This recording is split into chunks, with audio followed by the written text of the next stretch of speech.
മറ്റൊരു പ്രധാനപ്പെട്ട വാർത്തയിലേക്ക് പോവുകയാണ്. പഹൽഗാം ഭീകരാക്രമണത്തിൽ NIA ഇന്ന് കുറ്റപത്രം സമർപ്പിക്കും. ജമ്മുവിലെ പ്രത്യേക കോടതിയിലാണ് കുറ്റപത്രം സമർപ്പിക്കുക.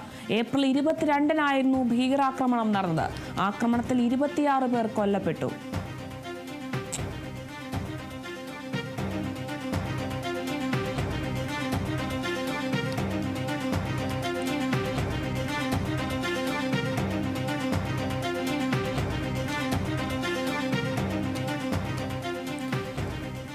പഹൽഗാം ഭീകരാക്രമണത്തിൽ NIA ഇന്നാണ് കുറ്റപത്രം സമർപ്പിക്കുക.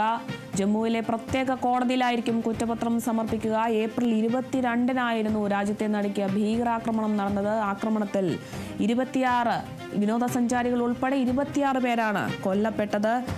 3 പാകിസ്ഥാൻ ഭീകരരെ സഹായിച്ച 2 സ്വദേശികളെയും പാക് ഭീകര സംഘടനയായ ലഷ്കർ-ഇ-തോയ്ബയും കുറ്റപത്രത്തിൽ പ്രതി ചേർക്കാനൊക്കെയുള്ള ഒരു സാധ്യതകളും ബന്ധപ്പെട്ട വൃത്തങ്ങളൊക്കെ സൂചിപ്പിക്കുന്നുണ്ട്.